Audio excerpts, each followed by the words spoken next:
Okay, what is going on, everybody? Joseph coming your way. It's time for more stupid bowling opinions. And this is going to be a pretty long one, but at the end of it, I'm going to actually make an announcement about my bowling game and stuff like that. And so I guess just stick around until the end. So I want to talk about, and again, I'm not a coach. I'm not even that good of a bowler. Like, I used to average 205, and now I don't because I've been changing things up about my game. But other than that, I'm not a coach, nothing like that. I'm no real authority on bowling, but doesn't mean I can't express my opinion as someone who's been part of the sport for over almost 2 decades now. You know what I mean, or over 2 decades. So I'm going to talk about bowlers who are RPMs deficient, RPM dominant, and matched bowlers. And we're gonna explore the difference between the three, so we can get some clarification on this, because I see a lot of opinions floating around about this stuff. And at the end, I'm going to tell you why I'm going to two-handed, because there is one of them is better than the other, or there's one that is decisively worse than the other two. I'm going to find that out. Okay, so there are three kinds of bowlers. That's it. There are only three of them. Okay. Now, no matter how a bowler throws the ball, they will fit into one of three categories. Okay? They're either going to be RPM deficient or speed dominant. They're either going to be RPM dominant or speed deficient, or their RPMs are going to match up with their ball speed. Okay? That's one thing that I believe any coach should look for, like should be the very first thing. It's like they should be like, okay, does this guy throw it too hard for his revs? Does he throw it too soft for his revs, or is it perfectly matched? And J.R. Raymond, I'm going to be shouting out a lot of bowling channels, because why not? He talked about this in one of his latest videos, and I don't think a lot of coaches, I don't think a lot of bowlers talk about it enough. And this is true no matter how a ball is thrown. So it includes those who throw it with two hands and no thumb. Even Tim Cagle, the guy who throws it like a Hadoken in Street Fighter, even he is subject to this to these three categories. Anything and everything in between. I mean, there's this dude at my league who literally threw it granny style. Like, he took the ball in both hands and threw it under his legs. He's categorized in any of those three. Okay, so. And again, my opinion, my stupid bowling opinion. Anyone who wants to coach bowling at any kind of level, they need to determine this from the jump. Like, and I'm talking within minutes. Okay? Like, okay, go bowl like 4 or 6 frames. Okay, you're rev dominant. You're rev deficient. You're speed dominant. You're speed deficient. That kind of stuff. Or you're matched. And just need to work on other stuff like timing, balance, other stuff like that. So, yeah, if coaches like are unable or unwilling to do this, they shouldn't be able to coach beyond like USBC level 1.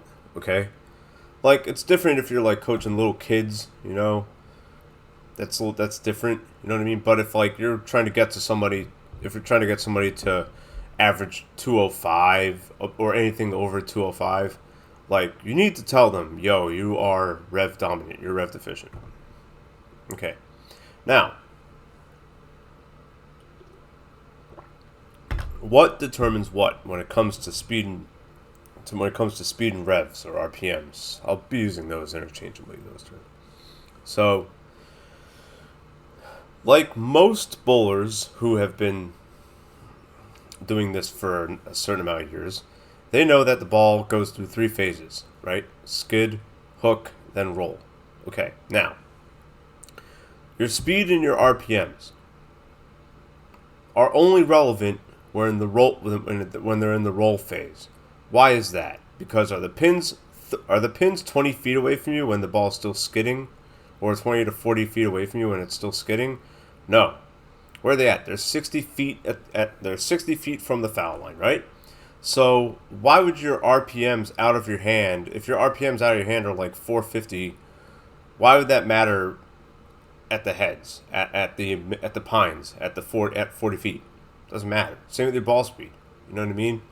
And it's funny because on most PBA telecasts, they measure the bowler's speed in RPMs. What they don't tell you is that that's out of their hand.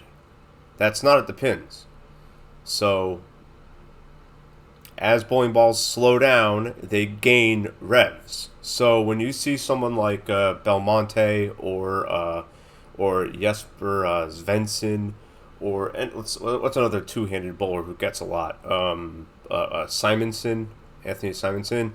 When you see on a PBA telecast that they're throwing at 450 RPMs, that's at the heads. That's at the first 20 feet of the lane. Okay? When it's at the end, when it's actually starting to get to a roll, it's way higher than that. So, and Mo Pinnell, rest in peace, one of the best coaches in the world. He would easily go on my Mount Rushmore of bowling coaches. I will make a video about that, by the way. All right. He said it best in one of his presentations that he did like a couple of years before he died. He said, "I don't care what your revs are out of your hand. I care about what they are at the pins, because that's what matters." So, because of this, we need to determine exactly what these two factors are before determining whether a bowler is matched or rev deficient or rev dominant. Okay? And I said that about speed. Most bowling centers, they will measure speed. It's very convenient, very nice of them, but they measure it down lane. Those aren't accurate. So, if your ball speed is like 18 miles an hour, that's at the middle of the lane. So, you got to take away maybe 1.5. It also depends on how much your ball is moving. If you have a lot of surface on your ball, right, your ball is going to do what? It's going to hook early, right? It's going to exit the skid phase earlier and then go into the hook and roll phase a lot earlier. So that means your ball's going to slow down a lot, which is why if you have too much surface on your ball, you're going to leave a lot of flat stuff. You know, you're going to leave 10 pins and 7 and weak 10s, shaker 7s, 5, 7, 10 variations if you have way too much surface on your ball, and if you're way too too speed dominant, that kind of stuff. Or if you don't know how to loft, that kind of deal. So that's why they're not accurate. Like, I know when I'm throwing my spare ball 19 miles an hour, it's not really 19 miles an hour when it's coming to the pins. Even spare balls slow down. Even spare balls are at the mercy of skid, hook, roll phases. So even your spare ball will skid. Now maybe it skids way longer, but it'll still hook and then roll. That kind of stuff. And revs in the roll phase, they need to be determined either by someone who's watching the ball roll, so watching it going into the roll phase, or if there's a program, if there's an app on your phone or a machine that can do it, that's great. But your revs do not matter for 30 feet of the lane. It makes no difference. The first half, your ball's skidding. Unless there's a 25-foot pattern, okay, now we can make an argument. Or even on Cheetah, which is 35 feet. Okay, now you can make an argument. Okay, I have 600 RPMs, and when it exited the pattern, it only went up, but your ball slowed down too. So now, okay, maybe it jumped up to whatever. You know what I mean? Now, they only matter for the first 30 feet of the lane, and they need to be proper. A lot of bowlers have struggled with this literally their entire lives. I literally struggled with this my entire life. Up until I bowled two-handed about 9 years ago, and I was able to stand to the ball 9 years ago. Now, it wasn't accurate because it was a brand new game to me, and I didn't really bowl that well in the summer of 2014 when I did that, but I averaged about 175, throwing my spares one-handed, with just one reactive ball, a really old Brunswick Inferno, and my spare ball, and I averaged about 175, right? But if I wasn't doing that, I was spinning the ball. I usually spin the ball. So when your elbow comes out, when your elbow isn't pointing towards the floor, it's pointing towards the right or left if you're left-handed, or even worse, Some are even like way worse, and they point their elbow towards the sky like this. I've seen a lot of bowlers like actually like finish with their thumb down, and they think they're like really getting a lot on it. No, no, it's not, your axis tilt is taking all the power away. Okay. I talked about the 3 phases of the ball down lane, and everyone thinks about it the wrong way. Okay. And let me go over this really fast. So, again, skid, it's where it's sliding. That should be the longest phase. If it isn't, then you got too much surface on your ball. The hook phase is where the ball will begin to create motion, not when it's finished creating motion, when it has begun to do that. If this phase is too long, the ball will lose power.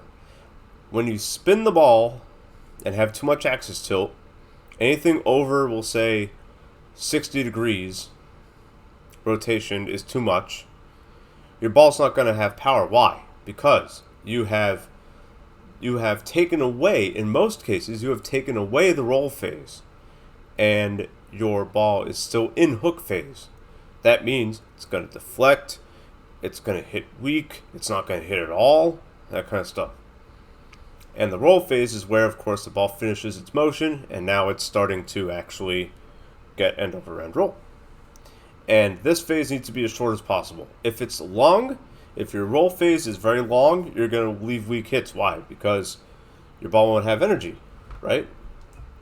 Your ball will straight up run out of energy. And here's what everyone gets wrong. Everybody gets wrong about it. Everyone gets this wrong. They always will get it wrong. And they just don't, it just doesn't understand. They don't understand this. They believe, oh, if I get more RPMs, my ball's going to hook more. This is how bowlers who spin the ball, who get way more axis rotation than they should, that's what they think. They think, oh, I need the ball to hook more, so maybe I need to just spin it more. I need to get more RPMs. I need to get more revs. No, you don't. You need to get proper RPMs. You need to get proper revs. Why are two-handers able to hook the whole lane? It's not because they're getting a lot of revs on the ball. If you want to hook the whole lane, do no-step approach. Just throw it soft. Just throw it slower. Your ball will cross every board it has to. It won't do anything because you need speed to match up with the RPMs or to match up with anything. But you'll get the ball to do whatever you want it to do if you just stand there and not do anything and just kind of throw the ball one step, no-step approach. I've seen bowlers do that on patterns that have like 50 feet, and they know they can't do a full approach, so they'll just do a one-step approach. They'll do a no-step approach. Yeah. What more RPMs do is that they promote a stronger roll. If you want to create a stronger roll that has more power, you need to have more RPMs during the roll phase and not the hook phase. And again, this is why a ball can cross 15 boards. It can go all the way to the 1 board or the 0 board, whatever, half board, and hit the pocket at the 17.5 board. That's where the pocket is. That's where it's located. So 17.5 inches from the left or the right, from the gutters. And you'll still leave light 2s or shaker 7s, weak 10s, 5-7-10 variations, that kind of stuff. Now let's talk about the 3 kind of bowlers. The first, and the one I always have been, pretty much since birth,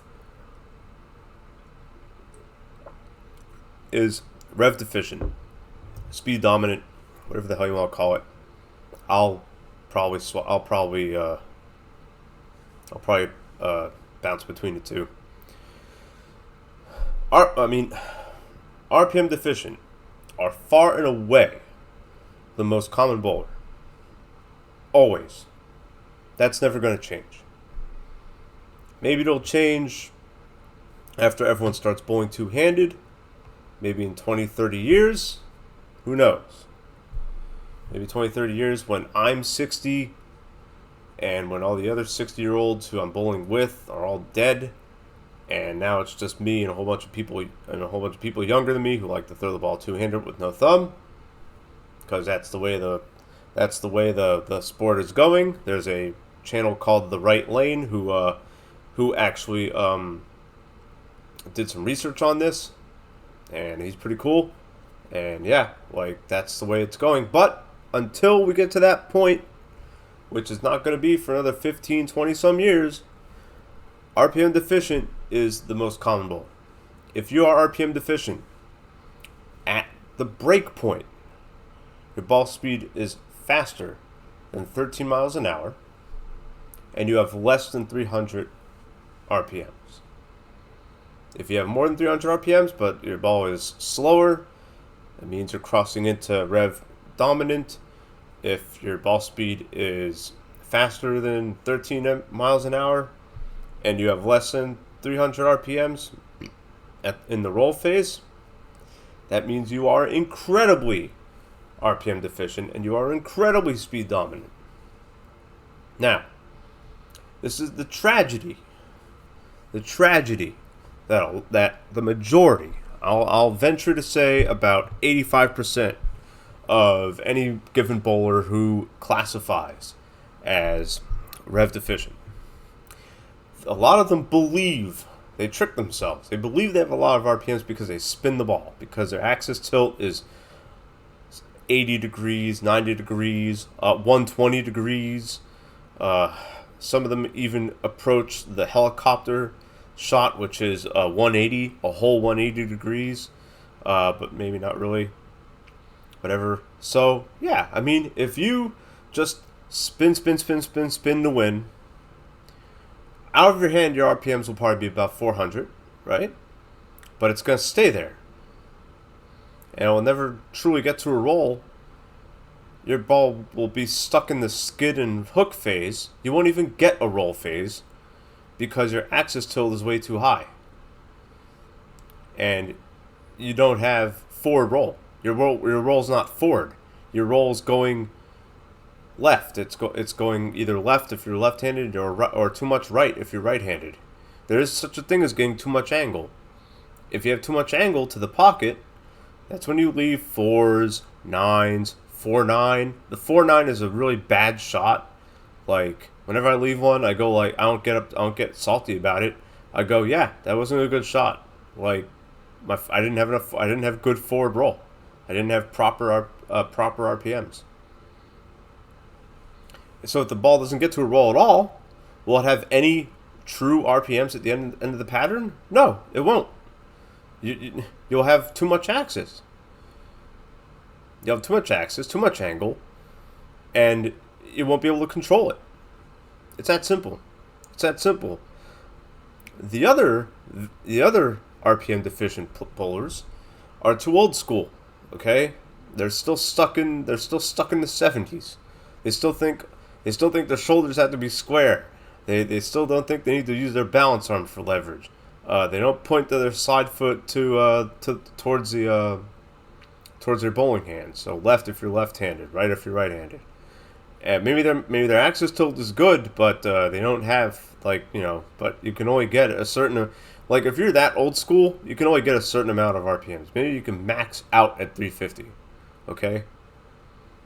Maybe. I don't know. I mean, take a look at some of the old school bowlers. Are they even old school? Walter Ray, he's 60-something. Is he old school?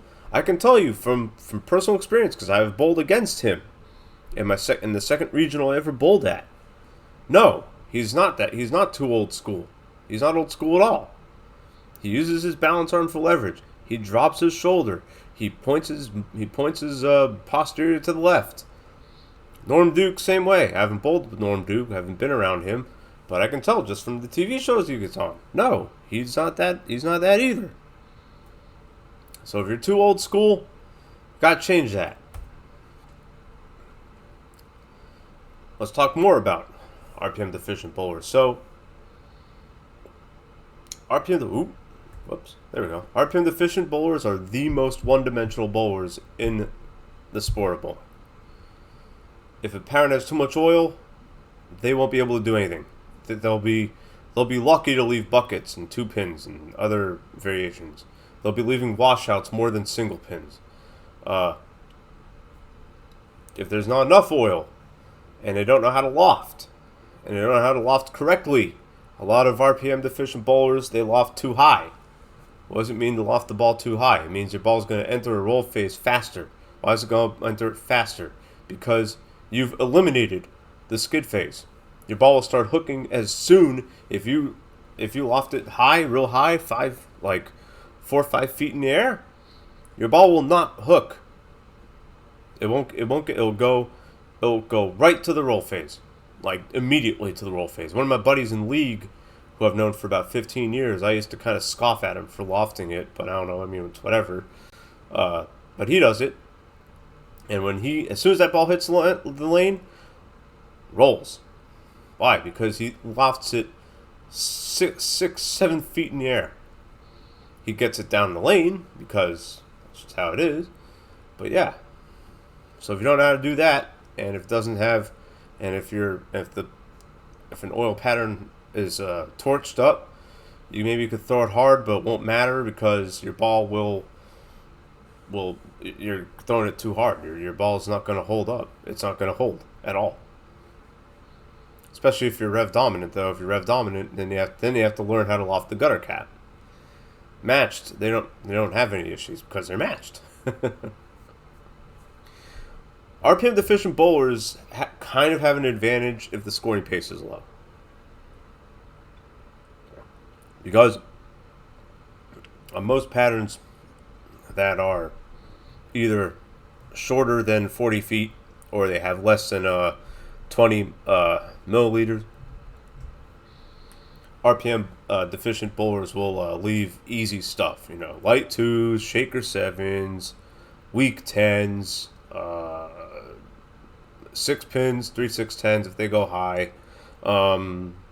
Bucket variations aren't that easy, but something like a 2-4 or 2-5 is way easier than a 2-4-5. The bucket itself is almost as difficult as a washout, that kind of stuff. So, and it's like I said, I spent most of my bowling career being RPM deficient. Okay, so when I first started, when I was going from candle pin to 10 pin, because I'm from Massachusetts, so I bowled candle pin before 10 pin. I was old school because that's how I was taught, and I was RPM deficient. And then I was told, hey man, just spin it more if you want the ball to hook more, if you want more power, by dumbass league bowlers who didn't know what they were talking about.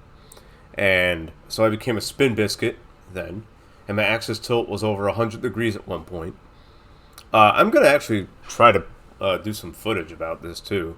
Next time I go practice, I'll actually try to go back to what I was doing. And that wasn't working, so from 2009 until 2014, I went back to being old school, and I was kind of successful there. I recorded my first ever 200 average in 2012, and it's been there until 2020, when I started to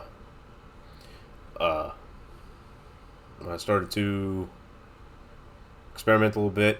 And since 2014, I'm doing what I can to develop the modern game. You know what I mean? Still spin it a little bit, and it's still too fast. My axis tilt was just at 90 degrees until this season, and now it's about 30 to 60, and that's still too high. The ideal axis tilt, and anyone who's really decisively good at this sport will tell you this, that 10 degrees, less than 10 degrees of axis tilt is perfect. It's perfect. In fact, Luis Napoles he's another bowling YouTuber who I watch a lot. He did a drill video, and someone was like, oh, he did the classic no-step drill. And some of the commenters are like, oh, how are you going to get revs that way? How are you going to create power that way? And his copy and paste response was you really don't need the change of 1 degree is all you need. It does not take a lot of angle to create power. It really doesn't. It really doesn't. You want that forward roll. So now, how do we fix being RPM deficient? How do we fix that? There's a quick fix, which I'm going to talk about in a few seconds, or after I go over this, and then there, of course, there's a big process to it. Okay, so the first thing you have to do, you have to determine which one you are. Okay, now, if you spin it, if you know you spin it, if you say, yeah, I'm over here on the ball when I should be here. I gotta get behind it more. That's what a lot of bowlers mean when they say get behind it. They mean you need to finish up here, not there. Like your thumb needs to be, you need to be here to here, and that's it. And going from here to here needs to take split second, nothing. You know what I mean? A lot of spin biscuit bowlers they'll start here and then they'll go here. Using my webcam a little bit just to show you. So, if you do that, if your axis tilt is anywhere over 60 degrees, you're spinning the ball. Okay? So you need to learn how to apply proper RPMs. Let's shout out a whole bunch of channels. Athletic Bowling. He has a really good tutorial about it. Hit It Harder. If you want to learn how to loft too, he has good stuff. Art of Bowling is good. Arthur O'Connor. I think he's a silver certified coach. In my opinion, in my stupid bowling opinion, he doesn't have the receipts for that. I think you needed to have won at least one PBA regional to even be a silver level coach. But I'd be calling out my own college coach because he's also silver level. But it's whatever. It's just my own dumb opinion. But all three of those channels have excellent resources on how to do this, okay? They have excellent resources on the drills you need to do and to build proper RPMs into your muscle memory. Now, that's going to take a very, very, very long time. That's like the longest route to take. That will take at least one season. So, if you want to apply proper revs to a ball, and you don't want to do these other two, things, you're gonna have to say, okay, no league this season, no tournaments. I'm just gonna get in there, practice, and do no step approach and apply proper RPMs. At least half a season. That's what I did for the half of this season, right? Because I was with my folks, so I wasn't in the town I usually bowl at. I didn't want to bowl in a league, so I'm like, okay, well, instead of bowling league, I'll go drop $20 a week on practice, And I'm still not perfect. I'm still not there. You know what I mean? So, if you're too old school and you're young enough, you need to learn the modern bowling style. Your bowling shoulder needs to go down as far as you can. You need to use your balance arm for leverage. You need to point your posterior away from the ball and your slide foot towards the ball. And building the muscle memory for this depends on if you spin it or not. If you don't spin it. So if you know you spin it and you're still old school, building the muscle memory for that's going to take at least a season and a half. Like at least probably like 6 games a week of doing this, of just doing the drills. Okay? Of just doing the drills. Alright? I feel really bad for that. Now, if you're super old school and you do not spin the ball and you can get behind it pretty well, then it might not take you. It might take you just half a season just to learn the modern bowling style. That's what happened to me. Like I kind of get behind it pretty good. Like my I was just at 90 degrees, 60 to 90 degrees axis tilt right before 2014. So from 09 to 14. And so I looked up, or I was getting notifications from a Facebook page called Drop Your Damn Shoulder from Joe Slowinski. He's also up there with the with the Mount Rushmore of bowling coaches for sure, in my opinion. Um, and I just watched a couple of videos that he reviewed. I posted my own, just 15-second shot, and and then I went from there, and I learned from there. I'm still not perfect at it, but now I'm way better than I was. That's how it is. So in either case, you gotta slow down. If you have more than 13 miles an hour at the break point, so if it's down lane, if it's going 15 miles an hour and your RPMs are under 300, yeah, that's too fast. It's too fast. Okay, because I'd say take away about a couple miles an hour.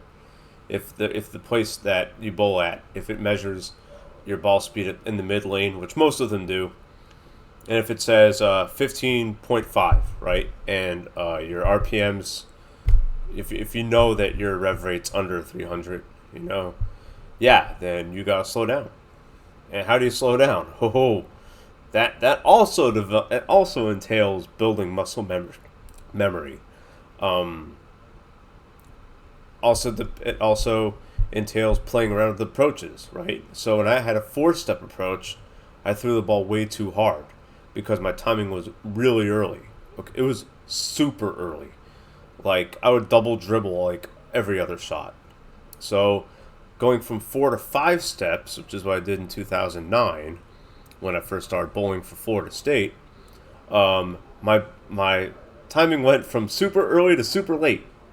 But it didn't matter because I slowed down. I slowed myself down that way. Now, some bowlers, most bowlers actually, are the opposite. They will go to 4 steps to slow down because they, on a 5-step approach, they take their first step and then they just start sprinting over to the foul line, right?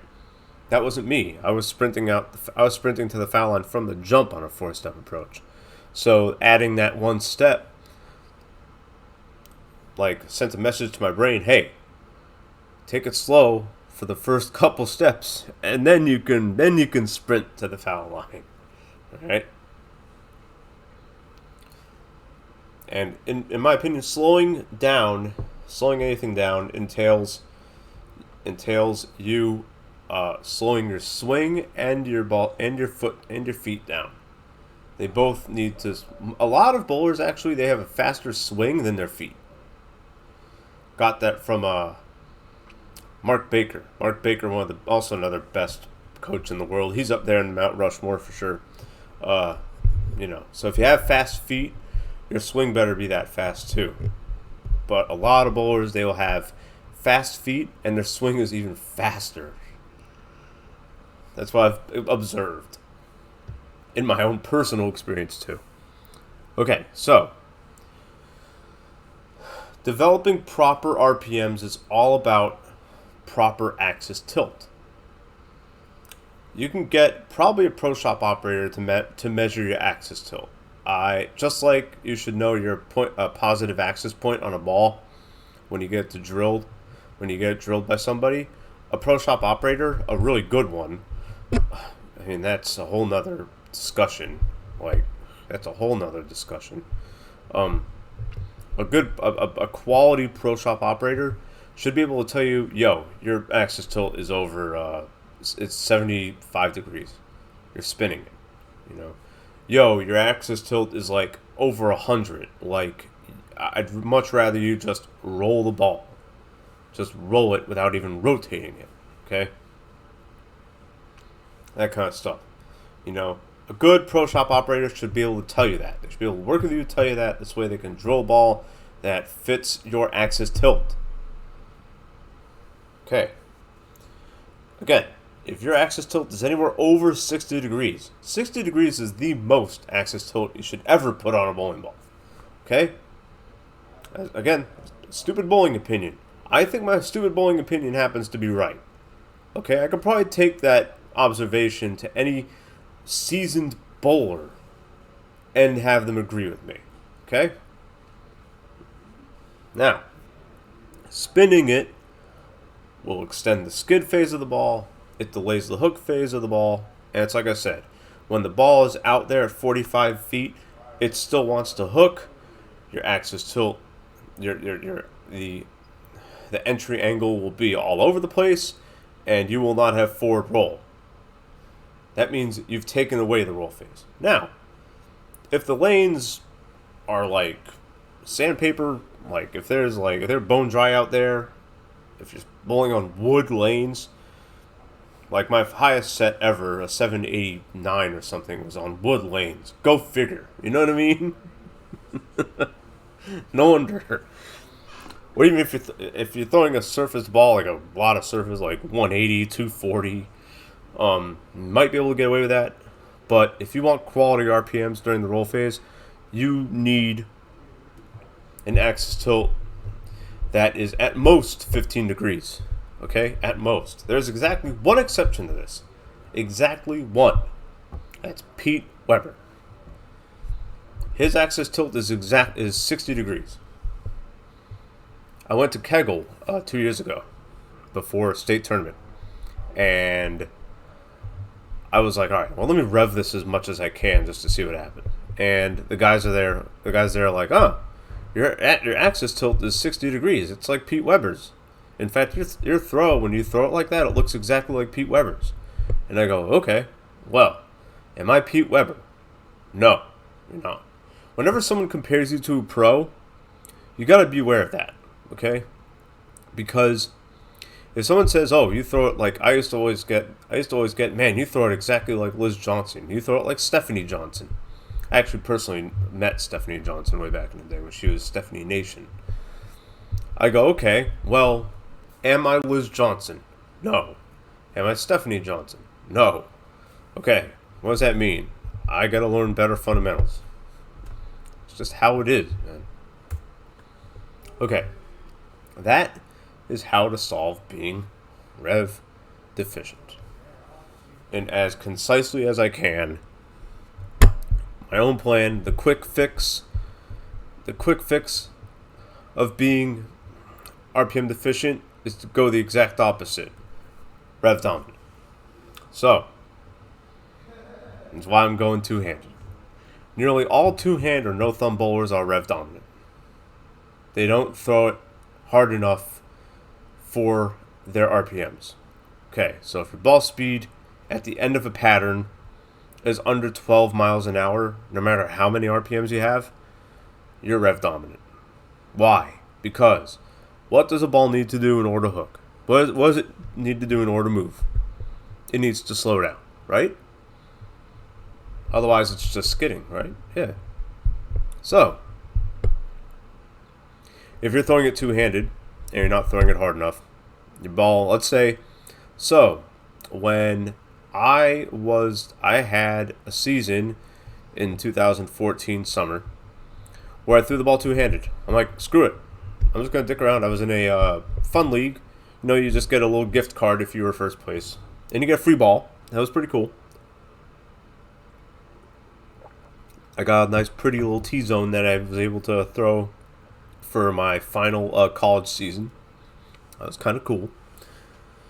And our team won because we were all really good bowlers. So whatever. But I'm like, okay, let me get a really, really like dead ball, and which was my Brunswick Inferno that I had since like 2004. I don't have that anymore. I don't know what I did with it. I think I sacrificed it. I do have my Ultimate Inferno though, which I have also had since 2004. So I'm like, okay, let me throw this, and let me throw it two hands, and let's just see what happens. Just have fun with it. And my average ball speed was like 13. Okay, 13 at the mid lane. I was rev dominant. And I was speed deficient. And so yeah, and that's if your ball speed is anything under 12 miles an hour. You are RPM dominant or speed deficient. That's how it is. Even if you're older and you're not as strong and you're not strong enough to generate enough ball speed to match your lack of revs, that makes no difference. Most RPM dominant bowlers will leave. They leave, high fours, eights, nines, big four variations, splits, lots of splits, 3.6.10s, 3.6.9.10s. That's like the most common thing they ever leave. 3.6.7.10 if you're real stupid, that kind of stuff. Here's the deal with RPM dominant bowlers. So if rev deficient bowlers are at the mercy of oil patterns, which most of them are, rev dominant bowlers are usually at the mercy of their equipment. So if you don't have enough ball speed for your rev rate, and you don't have the right ball for the pattern or topography of the lane or something, yeah, you're going to color yourself gone, because, if the lanes break down and you don't have enough ball speed and you don't have a real weak, you don't have a non-aggressive ball, or if you don't have a solid, or if you don't have like a solid symmetrical ball that doesn't take a left or right turn as soon as it grabs the lane, or if you don't have good urethane stuff, then all right, well, good luck hitting everything high and everything like that. So,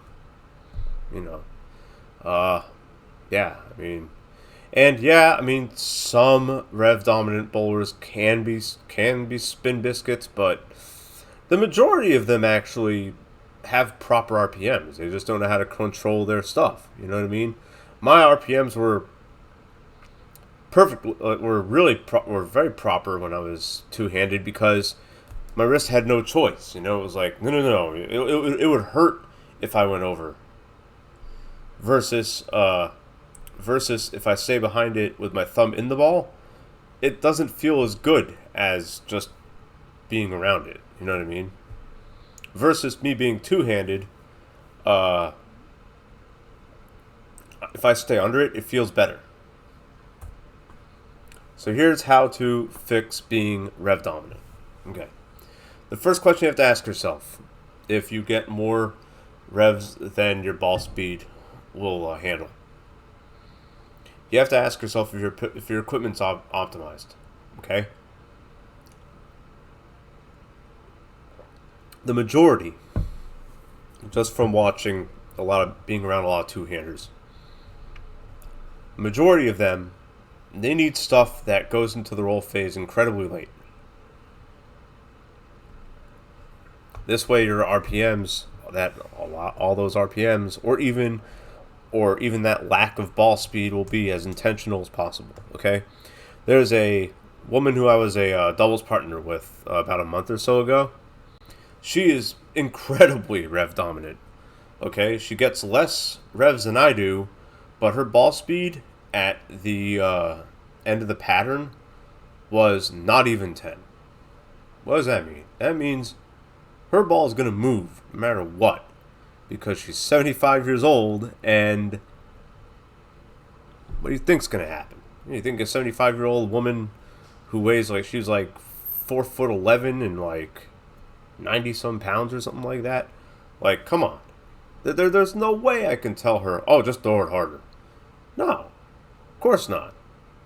So instead, I said, okay, we need to find a ball that can roll as late as possible, that can just store up all that energy, that can skid and hook for 40 feet straight, and then at 45 some feet at the end of the pattern, it just goes to a roll, and maybe you'll strike, maybe. That kind of stuff. So that's how you do it. So after you do that, after you either change surface or put polish or whatever you want to do, get some urethane stuff. I know we all want to hate urethane, but hey, if you are RPM dominant, you need to learn to love urethane, because urethane will save you if you are in this category. Okay? Now, it'll destroy you if you're in the opposite category, because you don't need oil in the back of the lane. Right? But if you are rev dominant, you want that hold. You need that hold. Okay. So after you do that, you gotta learn to throw the ball harder. Now, for some, maybe just go 1 pound lighter, right? There's a reason why a lot of pros are going 14 pounds now, okay?